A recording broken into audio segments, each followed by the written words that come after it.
All right, welcome. Can you guys hear me? Okay. Does anyone else have the 2 p.m. lag? I'm feeling a little less energetic this afternoon, but we'll get through this. I am Ellie Kohn. I'm a family team meeting coordinator for Rock County. I'll have everyone else introduce themselves. I'm Robin. I'm the other family team meeting coordinator for Rock County. I'm Jessica. I'm the parent speaking to you about my story today. All right, and family teams is very unique to Rock County. Family teams is housed in the CPS department of Rock County. We have 3 full-time family team facilitators or coordinators, and it started in October of 2021 is when we started taking referrals and family teams. So in this presentation, we're going to talk a little bit about like what family teams looks like, kind of like the logistics of family teams, how we got to family teams at Rock County, and then we will get to talk to Jessica about her experience with family teams. So I think this is your spot. So why did Rock County do family teams? Does anybody know what the CFSR is? Nobody. Awesome. Okay, so the CFSR is Children and Family Services Review. It's a review that occurs every 5 years in the state of Wisconsin. And this is completed in it to come up with 5 goals to improve services for children and families. Family Teams was created in response to goal number 3, which is to improve the quality and availability of permanency services by engaging children and families in more meaningful ways. As Ellie has said, CPS is where Rock County has housed family team meetings. We are funded partially by CPS, by the tax levy, partially by TSSF, and partially by the CST grant. And we only serve families who are involved in CPS. All right, so this is a quick overview of what family teams is. And I assume that a lot of you guys know what the wraparound approach is. Does anyone not know? You don't know? Okay, so the overview here kind of explains the wraparound approach is really just kind of getting all of the different services and people to the same table to kind of support the family that we're working with. You guys will see that in CCS, CLTS, CST is kind of where we came out of. And the wraparound approach is just kind of a very holistic approach to families. And then in Rock County, we took that approach and applied it directly to CPS families. Because as you guys, some of you guys might know, working in child welfare, families really struggle. This is the worst time in their life and the best time to get people around them. So family teams works to develop a consistent, structured way to engage with families being served through CPS using the wraparound approach. We are super strength-based. We're developing a team of people, professionals, natural supports, so that the family can feel like they're going to reach their full potential. The biggest thing is that family team facilitators remain neutral because there are a lot of people on these teams, right? If you're thinking about CPS, you're thinking about a lot of different support services, foster parents, lots of different people involved in these teams. So remaining neutral as a facilitator is super important. So on the right side here, you'll kind of see like the process that we have for family teams. It's not terribly different than if you maybe have a little bit of experience with CST. So initial contact, our referrals come almost exclusively from temporary physical custody. So anytime that we TPC in Rock County, they get a referral to family teams. We do have 3 full-time family team people, so 2 of us are out of home, and then 1 of us will be in-home. So those the in-home referrals are general referrals coming from like families that already work with CPS. So like not immediately TPC'd, but coming from, am I explaining that well enough?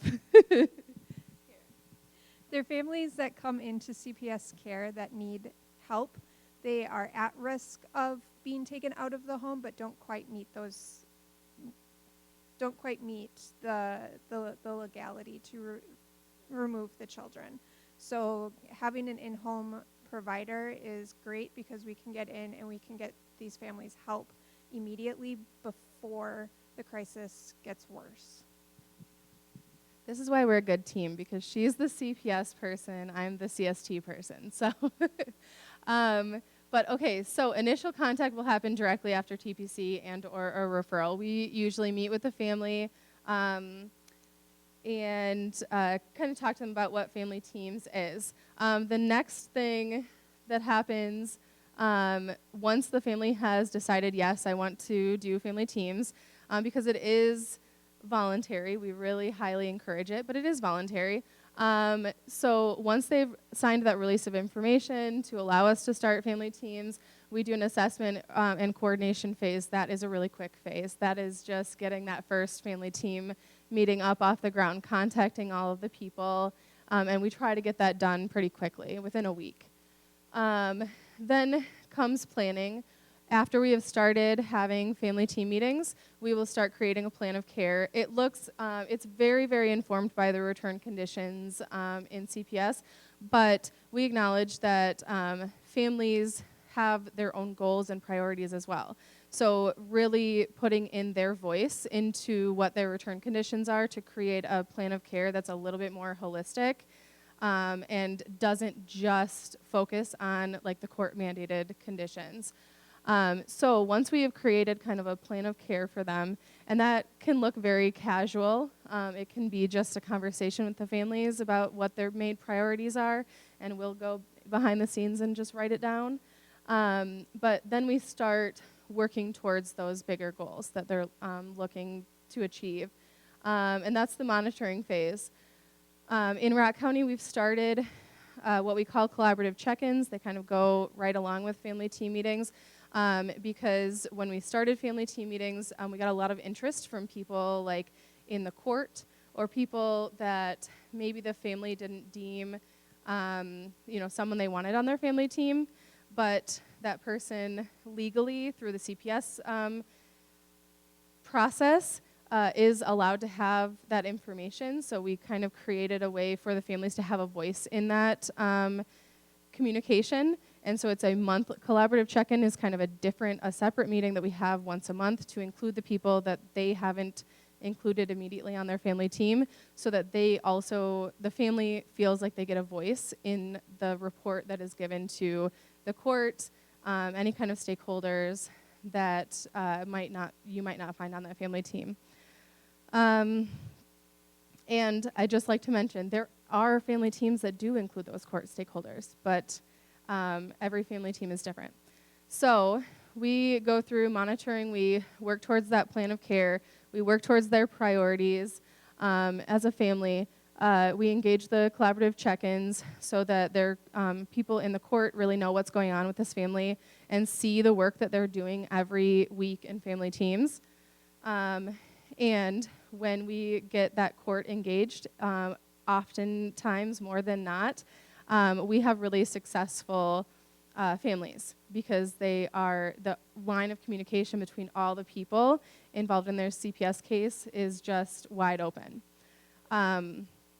So once we get through like being very successful in CPS and the CPS case is coming to a close, that's when we move to the transition phase. We typically, as family teams, stay in a client's life until we're talking about CPS case closure.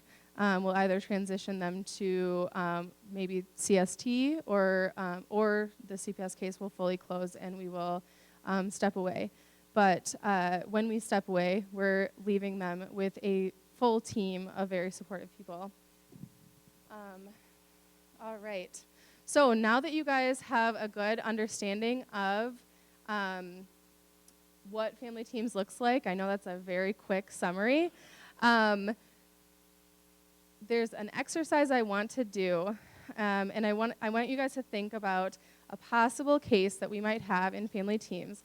One where a parent has had their children taken away from them with CPS due to concerns of neglect, possibly drug use. When you approach that parent, who are appropriate people that they might choose to be on their team? Anyone have any guesses? You can name anyone. Who are appropriate people to have on that family's team? Yes. A minister? Grandma.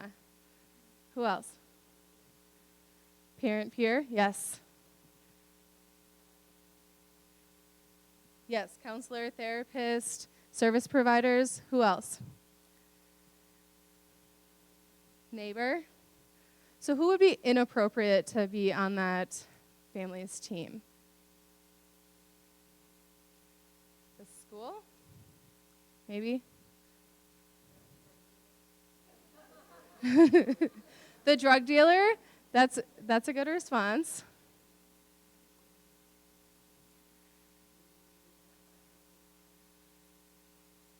Okay. So, yes, I heard the answer actually. Someone said no one. No one would be inappropriate. No one. Because, hang on. Yes. Because family teams is fully family-led and family-chosen. That means even the drug dealer who may be inappropriate, like a not great, person in that parent's life, if that drug dealer also, is part of like the support system to get mom from A to B, and mom wants them there, that's the key. If the parent wants them there, then they get to be there. I know it's probably very jarring to think that, right? That just anybody can be part of the family team. And I think we're going to kind of learn as we talk a little bit more that it is completely appropriate to give that choice back to the family. Family teams is fully family-led and family-chosen. The only thing that the facilitators do is just help them set an agenda. We encourage them to have participants that might be helpful. So, for example, if a parent really wants to talk about the visits that they are or are not getting, and they haven't invited the service that provides visits or the foster parents to the family team, well, we can't have that conversation, right? So, maybe encouraging them to have those people to the family team. And the goal for this team is to cultivate supports that will stick around after CPS. I guarantee that drug dealer is not going to stick around after CPS. It's going to almost make him uncomfortable. And, so allowing families to have that choice and that voice kind of gives them back a little bit of their dignity. Even if it doesn't work out, they got to choose who's going to be there at the table. So there is a long list of possible participants, and honestly, I've had everyone on that list plus tons of other options on my family teams. Anything to add? I think I just want to hit on the fact that it is jarring to hear, we've had sex offenders, we've had drug dealers, we've had the abuser on our family teams. But the one thing is that the toxic people usually weed themselves out. So either they get uncomfortable and they no longer want to be there because the parent is so supported that they realize they're going down a different track, or the parent realizes that they're toxic and chooses to no longer have them on the team. So even though they're there initially, it is super important to ensure that the family has that voice, because down the road, as things change, they will be weeded out.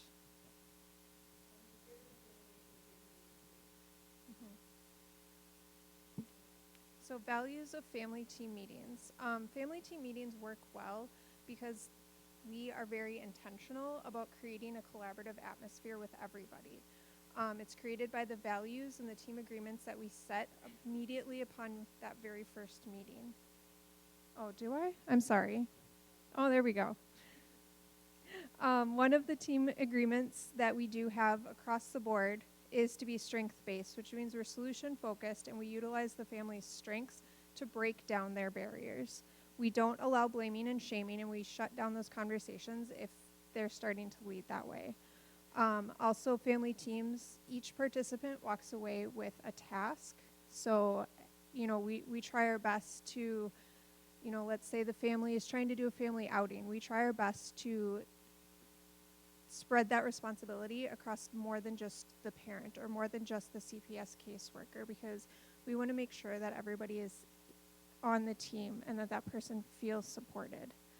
The most important characteristic of a family team facilitator is to be positive. Family teams, we often have difficult conversations, but finding the positivity or strengths helps lessen that tension while also addressing the serious barriers to permanency.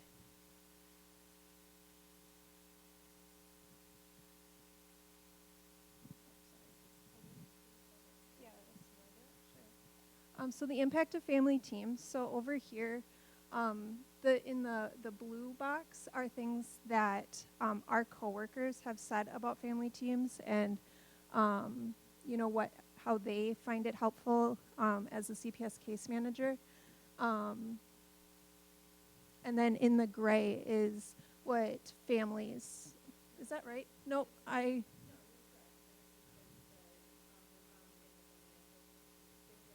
Things that we've talked about. Sorry. Yes, the gray is things that we've talked about in family teams. And everything from permanency, getting that kid back home, or to an adoptive resource, to self-care, to transportation assistance, and everything in between. And then I think it's really important to highlight the quotes that we have here. And these are quotes directly from some of the parents that we've worked with in family teams. One of them is, I really appreciate the support and accountability that exists in my family team. And I think when they're talking about accountability, they're not talking about accountability only to them, but accountability within the entire team, right? That all of the professionals and all of the supports are held accountable because we're meeting so frequently. You have to answer, if you're getting things done. The second one is, my family team has become my family. I know they're going to be there for me when I need them. I've had family teams where it has gone from really hard to get parents there to almost every time that we meet, we have a potluck and we sit and chit-chat for like a half an hour after the team meeting.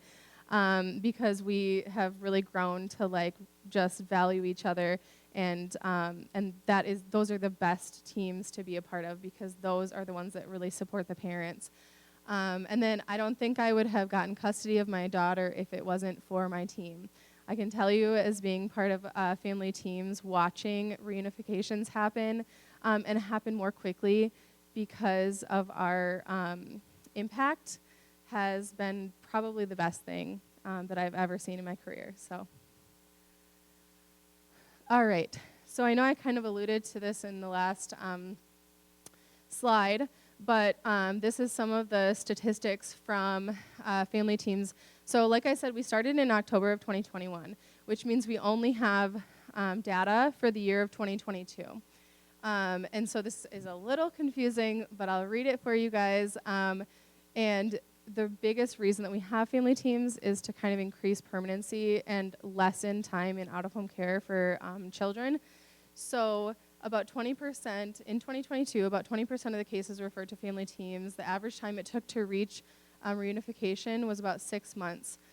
The current amount of time for the remainder of the cases, so that would be the other 80%, is 11 months in out-of-home care. So at least 20% of our cases in 2022 reached reunification within 6 months, which I think is an important statistic. And then according to Child Welfare Dashboard, the current median length of stay for children in out-of-home care is 14 months. So if you compare that to the 20% of our cases that we got home by 6 months, that's important. And then for those involved in family teams, 10% of the cases are achieving reunification ahead of time. So even though 10% seems like a little sliver, that 10% wouldn't be reunified as quickly if they hadn't have been involved in family teams. And I want to point out a really important piece of information about family teams. It's not us. It's not family teams. It's that because of family teams, collaboration happens. Because of family teams, your CCS worker knows your CPS worker. Because of family teams, we're inviting law enforcement, the police officer that is coming to your house every night, to the family team so that they know what's going on, so that they can better approach, what's going on in your home. Because of family teams, like discussions about visits and stuff can happen more frequently, more often, and more progress can be made.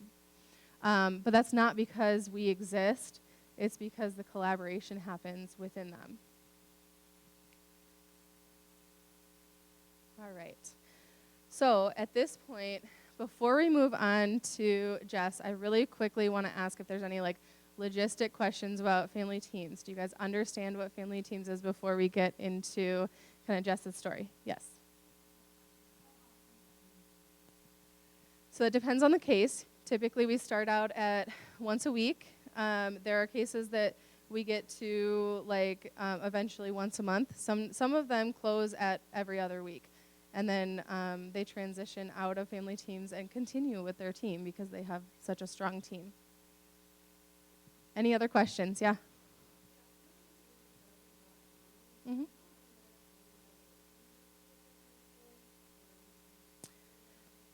We would love to help other counties get this going.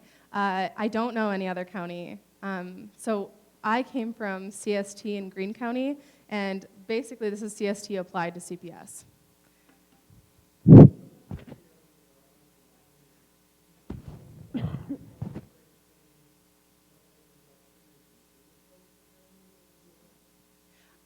We will have some data on that possibly this year, we're hoping.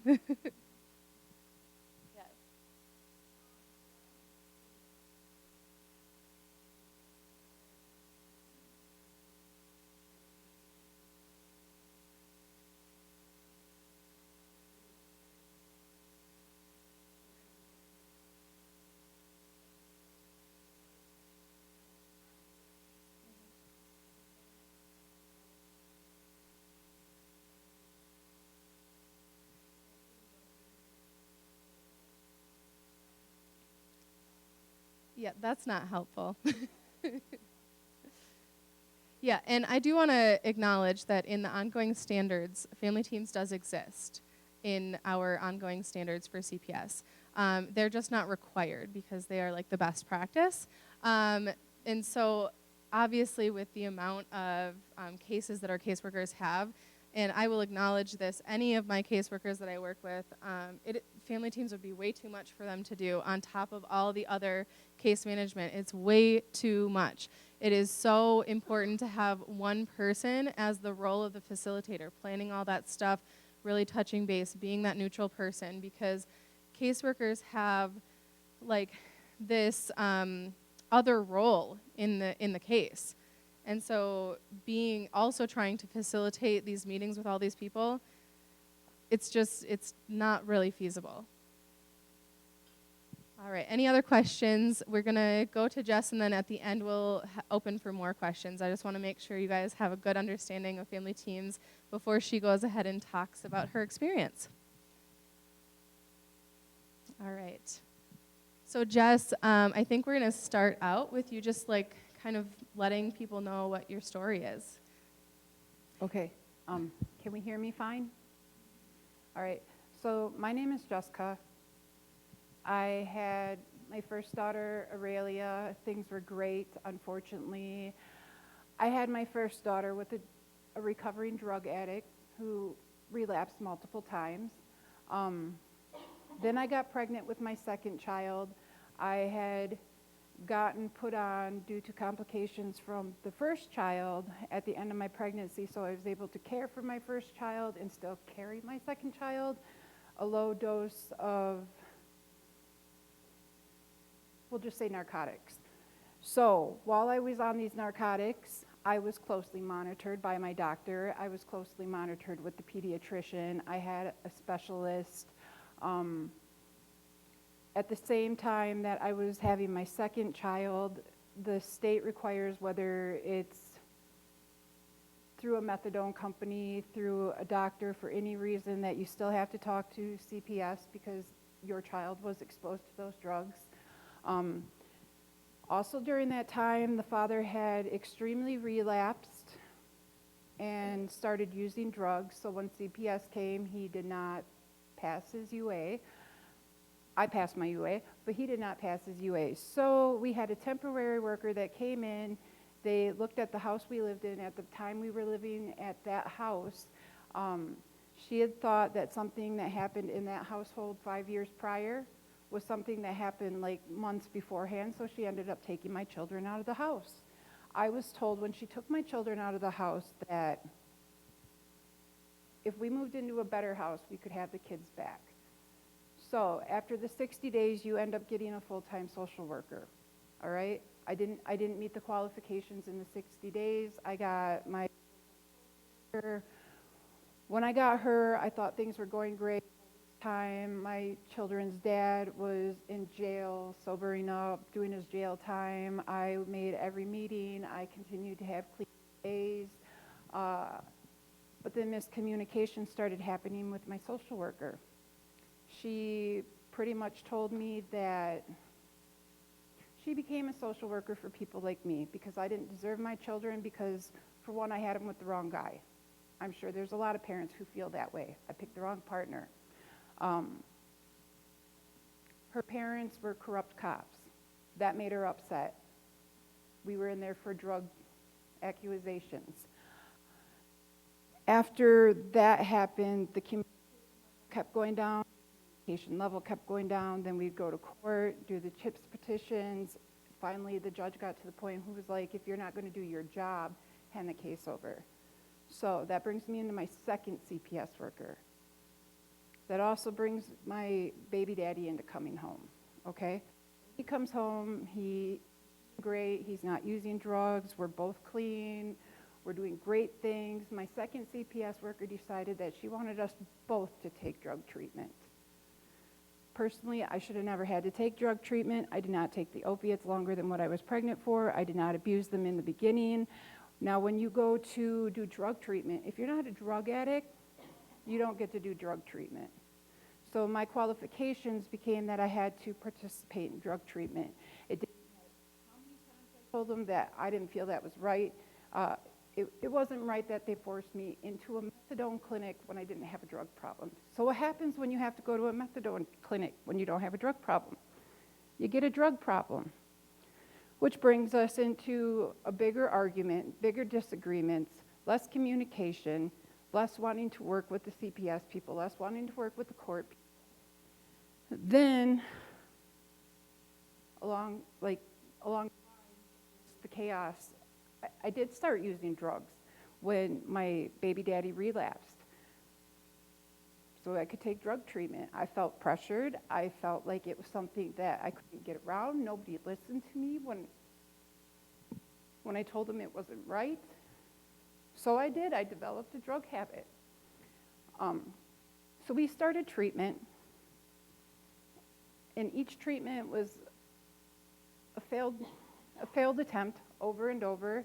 A lot of that problem probably was because, like, you can only go to who your CPS worker tells you you have to go to. All right?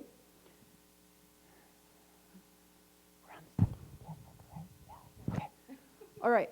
So, sorry about that. So I get pregnant with another kid, right? So yes, I realize that now I'm in this bad spot in my life. I'm already depressed about all the things happening with CPS. I'm depressed being with this man. I really feel obligated, which, by the way, I was told by 2 CPS workers, if he failed, I failed. So I did stay with him. I stayed with him because I thought if I just kept working and kept begging and kept pleading, we would get better. So then we get pregnant with the third kid, and I decided to start doing another program that Rock County has. It's called Family Recovery Court. So Family Recovery Court, you go in and you see a judge once a week, you get a whole new set of social workers. So here comes my third and fourth set of social workers. All right. My first social worker through Family Recovery Court was awesome. Unfortunately, that program didn't work out for me and my children's dad. He just had other obligations in life. We became homeless. A lot of bad things happened. Life just seemed to get worse. Then we got our fourth CPS worker. My fourth CPS worker had to been the worst CPS worker. Not only did she never once attempt to call me, but she took away all of my children. And it didn't matter who I talked to. It didn't matter who I pled my case to. It didn't matter that during this time that she had not been talking to us, that I recovered, completely recovered. We did better things. So I worked really hard. We did all of the qualifications we were supposed to do. I want to ask, Jess, how long had you been working with CPS by this time now? Working 3.5 years. 3.5 years. 3.5 years. And what happened after you got into Family Recovery Court and you had your fourth worker? That's what I'm talking about. That's the one who neglected to call me the whole time. This also happened during the pandemic. She took away my contact visits. She allowed the foster parents to go behind my back, make choices that they weren't supposed to be making legally. She told people really horrible things about me and my children's dad, which, yeah, okay, whatever. He's not the greatest guy. But I did the work. I put in the time. I just didn't have a voice. It didn't matter what I did. It didn't matter how I said anything. Then I got pregnant with my fourth kid. All right? So I ended up having my fourth kid. The court told me, and the CPS worker told me that they were taking my third kid, and if I didn't give my third kid up willingly, they were going to take my fourth kid. And she's talking about permanently terminating the rights. Yes, I have 3 children that were adopted out because there is a really high lack of communication. There's a really high lack of a parent's voice being heard. There's a lot of discrimination in the system. I don't know if any of you made it to a conference a couple weeks ago, but I also did Child welfare presentation conference for CPS. So anyway, I get my 5th worker. She's a temporary worker. She's another 60-day worker. She was absolutely amazing. She come and talk to me. She's like, hey, I have this system that I think you might appreciate. Maybe if you would take some time to listen to me. She told me about family team meetings, what they entailed. I agreed to check it out. By this time, I had no faith in the system. I had no trust in the system. I was that parent that everybody would say probably deserved to lose their kid. I really was. I was angry. I spiraled out of control. I mean, it was horrible. So I came into the room and I met Ellie. Ellie asked me for 15 minutes of my time. I will say 15 minutes of my time. This is a little over a year ago. So this has been the longest 15 minutes of my life personally. But she says to me, she says, Jessica, you give me 15 minutes and I promise what I have to say will make you think different. She promised that if I would be willing to work with her, that she would not discriminate against me, that she would always listen to what I had to say. If I needed to be there. So in the beginning, I still trust people. I let the temporary worker on my panel. I let my mom, who took my 4th kid, so my 4th kid didn't have to go to CPS. She stayed with my mom. Then we had the baby daddy, because eventually he came back out of jail, still was stuck with me. that was our team. I think your sister was on there for a Oh, little yes, bit. my sister, but we won't talk about that. I'm sorry, but my sister's just one of those who probably has as many problems as I do, but she's one of those negative people that we probably shouldn't let on, that weed themselves out. Yep. Okay? So that was our team in the beginning. Not a lot got accomplished. It took me a while to start talking. How often did we meet? Every week. We met Same time? Same place? pretty much, Consistently? most of the time. So, the more I started talking to Ellie, the more I started getting my fourth, because I also got my fourth CPS worker back after the temporary one left. When she had to come back, she had to be held accountable for all the things that happened in the past. She had to come to every meeting. She had to give me more chances. She had to listen to the things that I had to say. She had to, if I wanted to go to treatment, whether it was at a methadone clinic, if it was an inpatient treatment, that is something she had to work on. So it really held them accountable. So if she didn't call me back, I'd just be able to call Ellie and be like, so I haven't heard from my CPS worker. And then like eventually my whole team, there is a lot more to my team, would text somebody and be like, well, why haven't you talked? Why haven't you done this? The more my social worker, my fourth one, started coming to meetings, the more she got to meet me as a person, the more she got to meet my baby daddy as a person, the more she started seeing the way the situations were and what was and what wasn't, the less she discriminated about me, the more she learned herself, the better CPS worker she became. We got to the point where I felt comfortable talking to her. That's when we started incorporating more people. So then I ended up with a peer support specialist. I had Ellie. Finally that social worker left. I got my sixth social worker. She was my last one that finished out with me.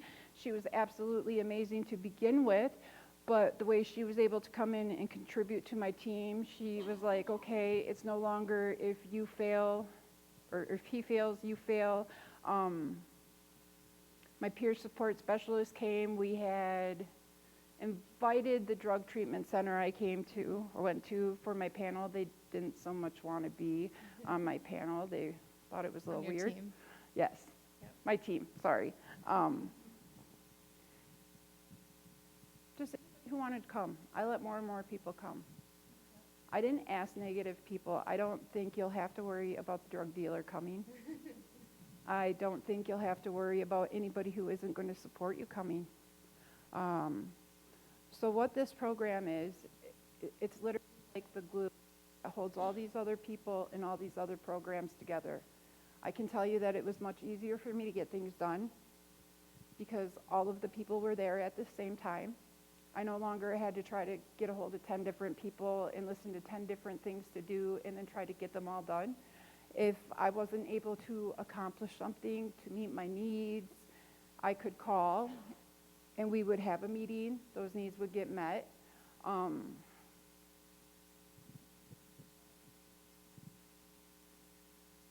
So then, Sorry. what happened with your fourth child?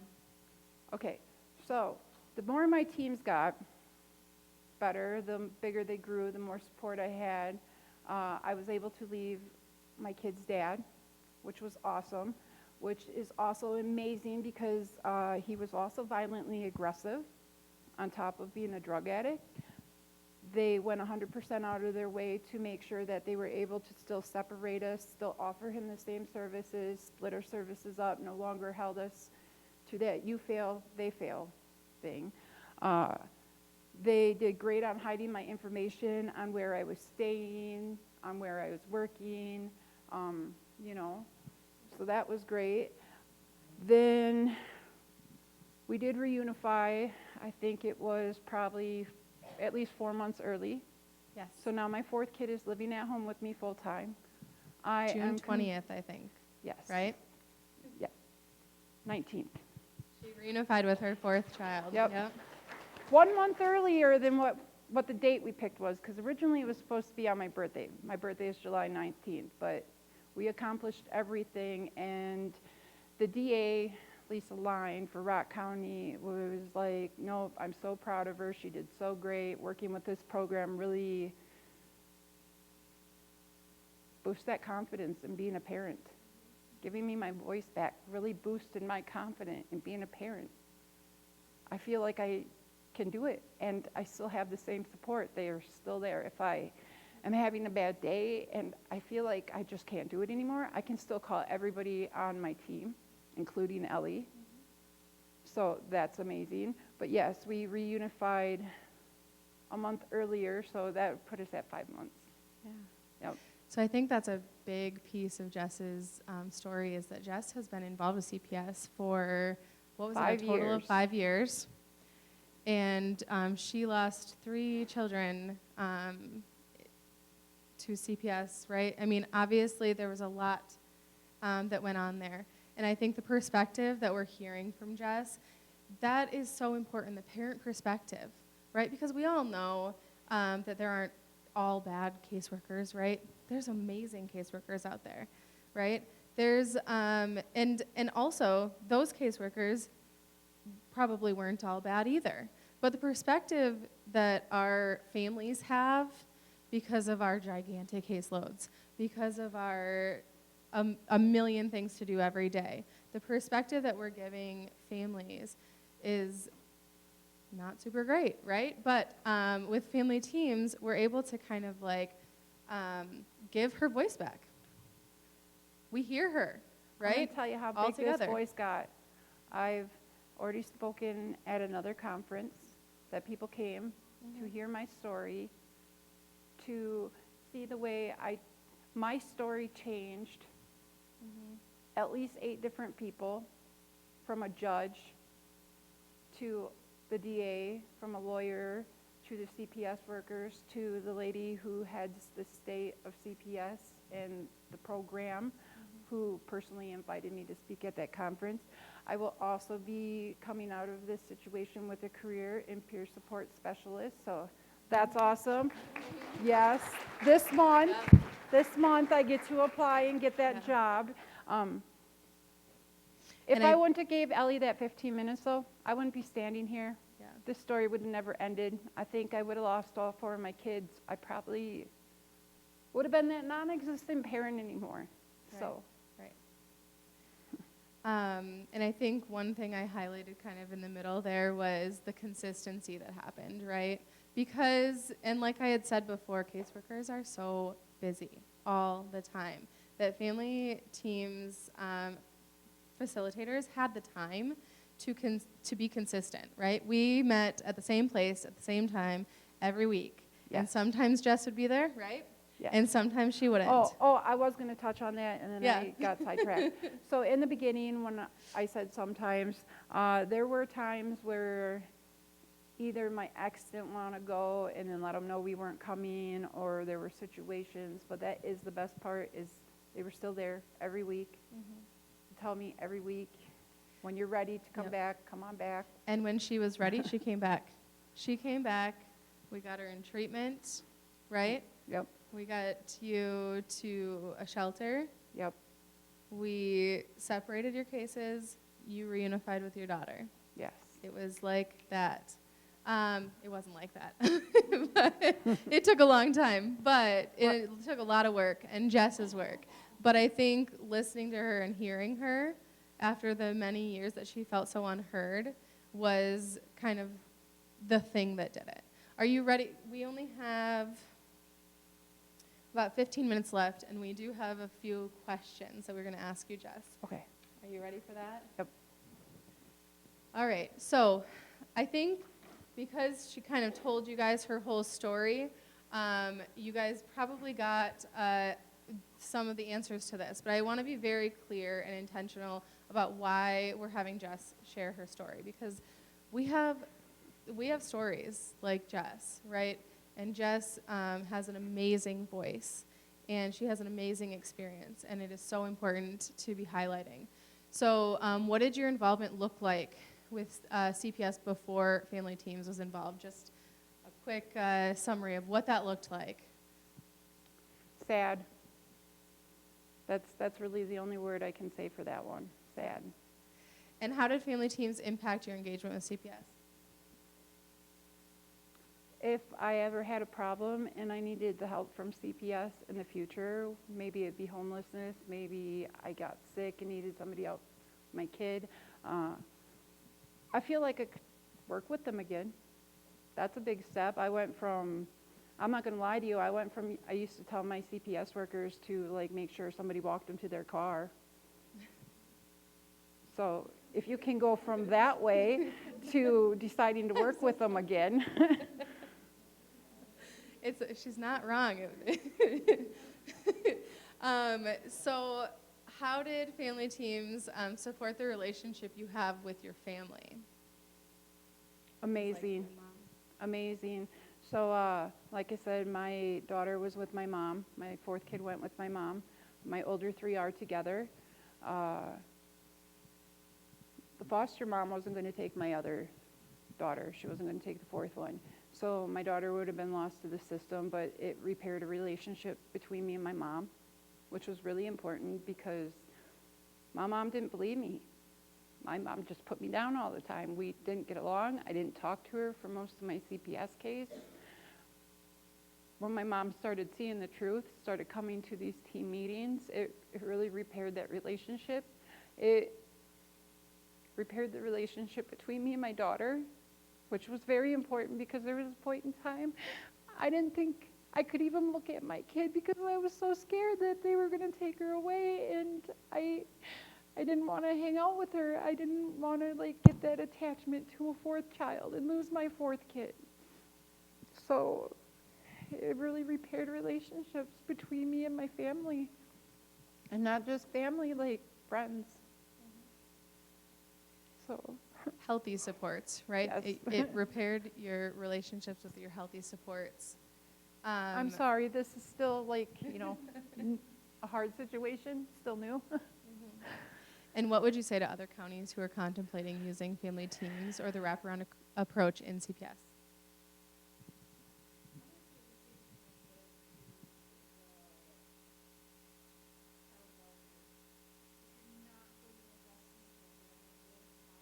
Interested.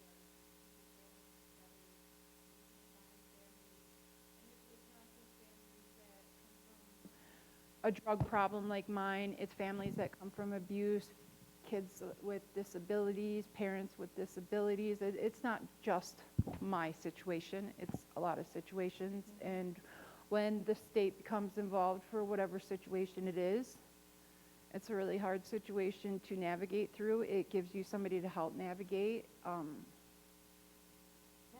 If you're not willing to invest or at least consider it, like how much are you willing to invest in children?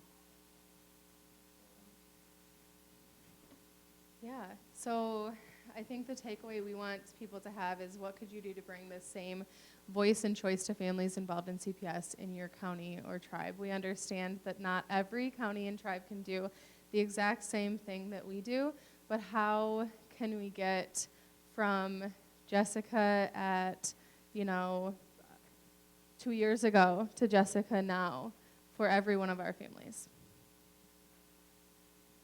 All right, I think that's it. So do you guys have any questions?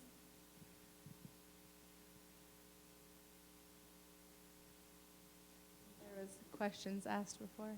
I think that's it. Well, So- thank you for listening to my story.